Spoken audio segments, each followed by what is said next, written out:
Bonjour, mesdames, messieurs, et bonjour, chaleureux des jeunes du Vermont. And that's about it.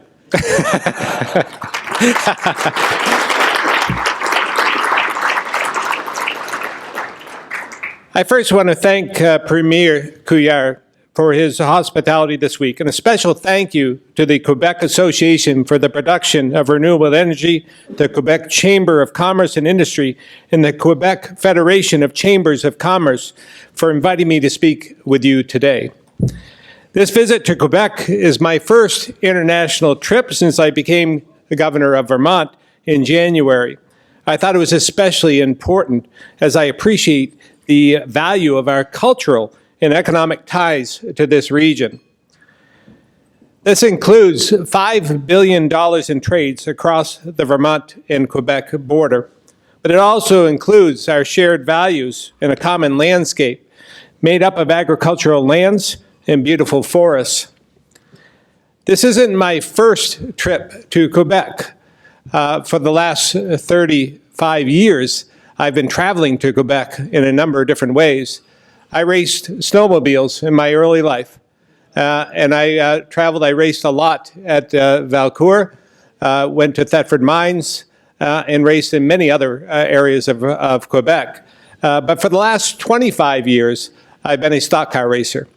And I've raced at tracks in Saint-Air, in Montmagny, St. Croix, and St. Félicien.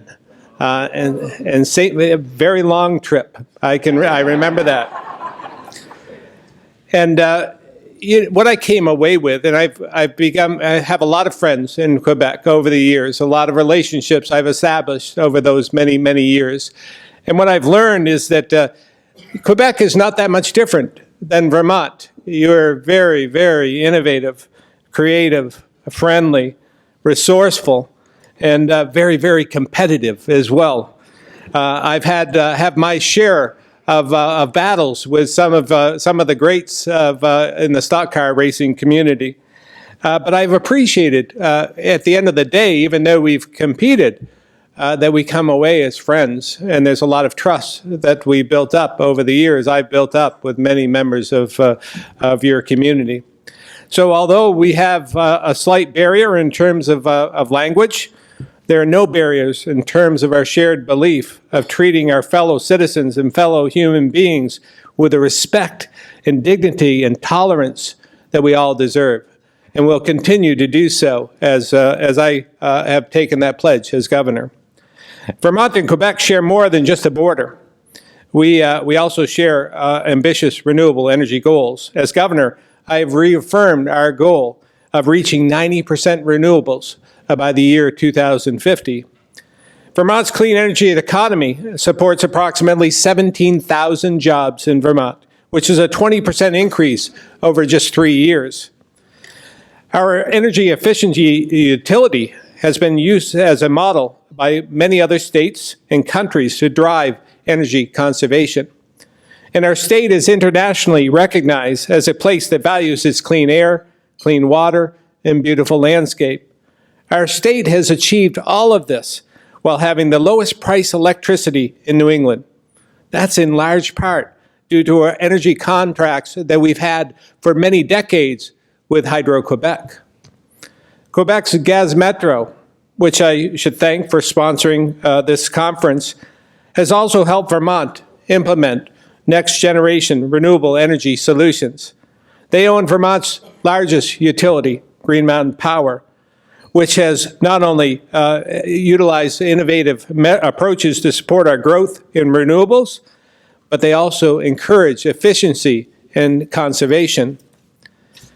Green Mountain Power has partnered with Tesla to pilot small-scale energy storage systems, facilitated hundreds of solar installations, embraced a statewide smart grid, and started an energy accelerator program, all while employing many throughout Vermont and working with employers to facilitate economic growth. Vermont is home to dozens of renewable energy firms. And we are also home to Renewable Energy Vermont, which is the counterpart to the Quebec Association for the Production of Renewable Energies. Let me be the first to invite you, unless you've heard this before, to their annual conference, which is October 2nd and 3rd in Burlington. You truly cannot beat the fall that we have in Vermont. It's very beautiful there, and we hope you'll join us. Premier Couillard and I are also committed to continuing cooperation on our shared renewable energy goals. Doing so will help grow our economies and lead to advances in technology to help combat climate change and preserve our natural resources. As a small state, we've established ourselves as a responsive trade partner with a focus on growing the economy and bringing more business to our state. Quebec businesses can expect a direct and receptive relationship with Vermont businesses, state agencies and departments, and leadership in state government. We want our partners to know Vermont is open for business. So with me here today is my Secretary of Commerce and Community Development, Mike Sherling. I hope you will introduce yourselves to him and also discuss your ideas on how to grow our interconnected ecosystem. Let me share a few examples of how we are working to collaborate. Our Lake Champlain Chamber of Commerce, who is Tom Torty is here today, has launched the Vermont-Quebec Enterprise Initiative to spur bilateral, value-added economic development. Our Franklin County Industrial Development Corporation has launched a program to foster relationships across the border. And the Vermont Chamber of Commerce is connecting with Vermont and Quebec's aerospace industries. We now enjoy a $2 billion aerospace industry, which includes GE Manufacturing, UTC Aerospace, and General Dynamics facilities, as well as dozens of specialized parts and technology manufacturers. Further, we have worked to help Quebec companies access U.S. markets. Revision Military, a Montreal-based company that now operates in Essex Junction and Newport, has utilized trade and business development programs in Vermont to help secure tens of millions of dollars in U.S. and global military contracts. My goal is to help more Quebec-based firms, from energy to aerospace technology, to realize this type of success. We must work together. Our partnership with Quebec is crucial to Vermont's economy. At a time when economic growth is a priority for my administration, and while I was running for governor, I promised Vermonters that if elected, I would make growing our economy my #1 priority. Since taking office, I've been working to follow through on this commitment. I signed an executive order on day one acknowledging that it is essential to restore our state's economic and fiscal fundamentals. This order outlined my strategic goals and directed my entire administration to work towards achieving them. They include, and they're very simple principles, but growing the Vermont economy, making Vermont an affordable place to live, work, and do business, and protecting the most vulnerable. These are understandably simple and basic, but they guide us in every decision that we make, every initiative we undertake. Last month, I was very proud to introduce a balanced budget that does not increase taxes or fees and does not make program cuts to impact Vermonters in need. My administration is laser focused on rebuilding our workforce and helping workers and businesses thrive. And each investment in my budget aims to grow economic opportunity for all Vermonters and Vermont businesses, which helps us better support our trade partners. For example, I propose a $35 million housing bond to make housing more affordable for working Vermonters, and propose increased investments in workforce training and non-degree educational programs. To drive economic development, I propose strategic tax credits and initiatives designed to foster entrepreneurship and support small business owners, and to invest in economic development marketing, which promotes Vermont as a place to live, work, and do business. It's a wonderful place if you haven't visited so far. I also understand that, like Vermont's economy and our efforts to protect our environment and working landscape are inherently linked.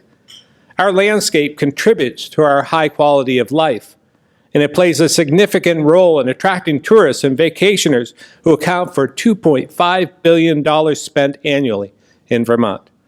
That's why my budget makes investments to support Vermont's agencies of agriculture and natural resources, plus important partner organizations. This year, I propose a tax holiday for energy-efficient products and electric vehicles. We believe this will encourage more people to make energy-efficient purchases in Vermont. I also understand from my meeting with the Premier and others that you have an initiative to establish a goal of 100,000 electric vehicles in the coming years. It's approaches like these that support our environment and our economy, goals I know we share in this room. Before I end my remarks, I'd also like to extend an invitation to Vermont for our French Connections Conference on May 20th, honoring International Francophonie Day.